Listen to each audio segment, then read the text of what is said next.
আসসালামু আলাইকুম ওয়ারাহমাতুল্লাহি ওয়া বারাকাতুহু। আলহামদুলিল্লাহ, আজ আমি আপনাদের সাথে আলোচনা করব সিজদারত অবস্থায় সিজদায় মাথা রেখে ছোট্ট একটি দোয়া 3 বার পড়লে আল্লাহ তাআলা আপনাকে এত ধনী বানিয়ে দিবেন, আপনার ধন সম্পদ রাখার জায়গা পর্যন্ত হবে না। ইনশাআল্লাহ আপনার চাহিদা পূরণ করে দিবেন আল্লাহ তাআলা, আপনার যতটুকু প্রয়োজন ধন সম্পদের।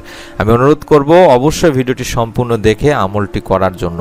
অবশ্যই যারা এই মুহূর্তে ভিডিওটি দেখছেন তারা ভিডিওটিতে একটি করে লাইক দেবেন, চ্যানেলটি সাবস্ক্রাইব করা না থাকলে দয়া করে সাবস্ক্রাইব করে বেল বাটনটি অন করে রাখবেন।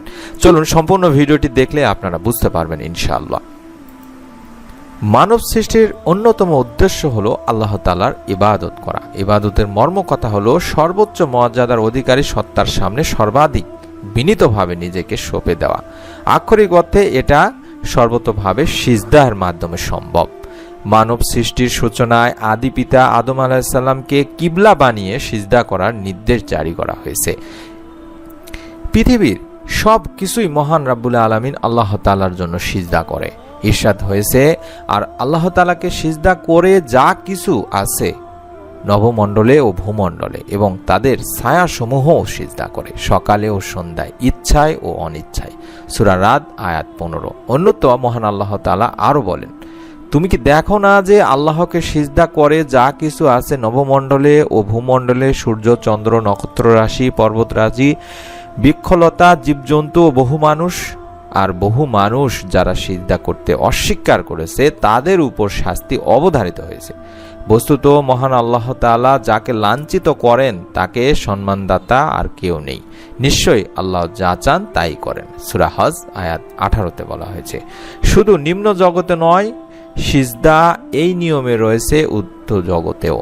সেখানে ফেরেশতা মহান আল্লাহ তাআলার উদ্দেশ্যে সিজদা করেন। ইরশাদ করা হয়েছে, তারা কি আল্লাহর শ্রেষ্ঠ বস্তুসমূহের প্রতি লক্ষ্য করে না? তাদের ছায়া ডানে ও বাঁয়ে ঢালে পড়ে আল্লাহর প্রতি সিজদারত হয় বিনীতভাবে।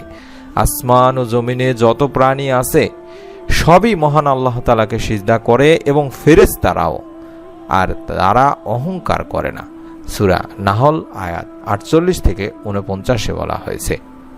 এই সিজদারত অবস্থায় আমাদেরকে মহান রাব্বুল আলামিনের কাছে দোয়া চাইতে হবে আমাদের সমস্ত প্রকার অভাব অনটন থেকে। সিজদায় কিভাবে দোয়া করবেন তার নিয়ম কিংবা সিজদায় দোয়া করলে যে দোয়া কবুল হয় তা আমি আপনাদের সামনে তুলে ধরছি।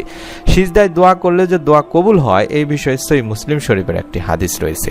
নবী করিম সাল্লাল্লাহু আলাইহি সাল্লাম বলেছেন, বান্দা যখন সিজদারত অবস্থায় থাকে তখন সে তার রবের সবচেয়ে নিকটবর্তী অবস্থায় চলে যায়। কাজেই তোমরা সেই সময় বেশি বেশি দোয়া করো, সেই সময় দোয়া কবুল করা হবে। এটি সহিহ মুসলিম শরীফের 350 নম্বর সহিহ একটি হাদিস। এবার আমরা জেনে নিব সিজদায় দোয়া করার নিয়ম কি। কি নিয়মে আপনি সিজদারত অবস্থায় সিজদায় মাথা রেখে দোয়া করবেন। সিজদায় দোয়া করার জন্য প্রথমে অবশ্যই আপনাকে সিজদাহের তাসবিহ পড়ে নিতে হবে। সেই হিসেবে মূলত আমরা সুবহানা রাব্বিয়াল আলা অথবা অন্য যে কোনো তাসবিহ 3 বার পড়তে পারি। এই তাসবিহ পড়ার পরে আপনার দোয়া শুরু করতে হবে সিজদার অবস্থায় থাকা অবস্থায়, হোক সেটি ফরজ, সুন্নত কিংবা নফল নামাজ।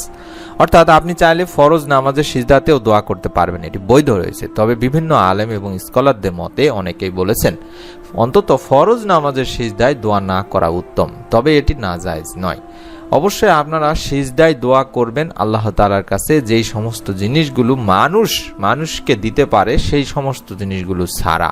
তবে এই বিষয়ে অবশ্যই আপনাদের মাথায় রাখতে হবে, আপনি সিজদার মধ্যে এমন কোনো জিনিস চাইতে পারবেন না যেগুলো সিজদায় চাওয়া বৈধতা রয়েছে সেগুলো আপনি চাইবেন। যেমন ঋণ মুক্তি চাইতে পারেন মহান আল্লাহ তাআলার কাছে, আপনার স্মৃতিশক্তি বৃদ্ধির জন্য বলতে পারেন, উত্তম জীবনসঙ্গী, ভালো জীবনসঙ্গীর জন্য আল্লাহ তাআলার কাছে আপনি সিজদায় দোয়া করতে পারেন।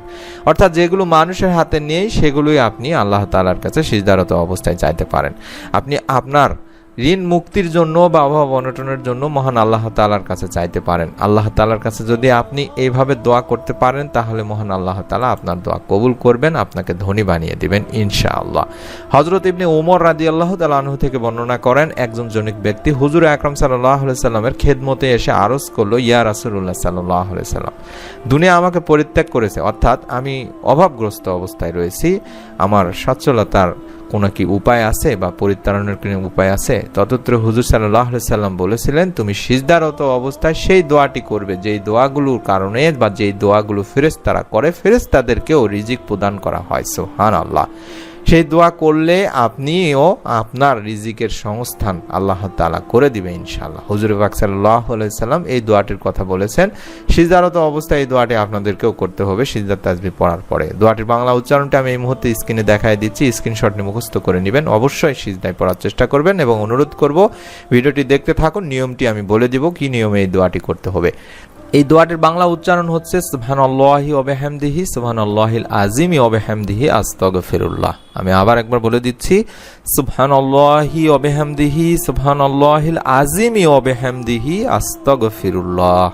এই দোয়ার বাংলা অর্থটি হচ্ছে আল্লাহ তাআলার পবিত্রতা বর্ণনা করছি এবং তার প্রশংসা গীতির সাথে তাকে স্মরণ করছি। মহান রব্বুল আলামিন আল্লাহ তাআলার পবিত্রতা বর্ণনা করছি এবং তার প্রশংসা বর্ণনার সাথে আল্লাহ তাআলার নিকট ক্ষমা প্রার্থনা করছি। এই আমলটি আপনাদেরকে অবশ্যই সিজদারত অবস্থায় করতে হবে। যেই লোকটি বা যেই সাহাবী এই কথাটি বলেছিলেন, যে সাহাবীকে আল্লাহ রাসূল সাল্লাল্লাহু আলাইহি ওয়াসাল্লাম এই দোয়াটি শিখিয়ে দিয়েছিলেন, সে সাহাবীটি অতঃপর চলে গেলেন এবং দীর্ঘদিন পর্যন্ত ফিরে এলো না। এরপর একদিন হঠাৎ এসে আল্লাহ রাসূল সাল্লাল্লাহু আলাইহি সাল্লামের কাছে আরজ করলো, ইয়া রাসূলুল্লাহ সাল্লাল্লাহু আলাইহি সাল্লাম, দুনিয়া আমার কাছে এত বেশি পরিমাণে এসেছে যে তাকে কোথায় রাখবো আমি জানি না। অর্থাৎ তার ধন সম্পদ আল্লাহ তাআলা এত পরিমাণ বৃদ্ধি করে দিয়েছেন মহান রাব্বুল আলামিনের কুদরতি এবং গায়েবী সাহায্য থেকে, যে সে তার ধন সম্পদ রাখার জায়গায় পাচ্ছে না। সুবহানাল্লাহ সুবহানাল্লাহ। নিয়তটি করে ফেলুন তিনি ভাই বোনেরা, বিশ্বাস করে আমলটি করবেন।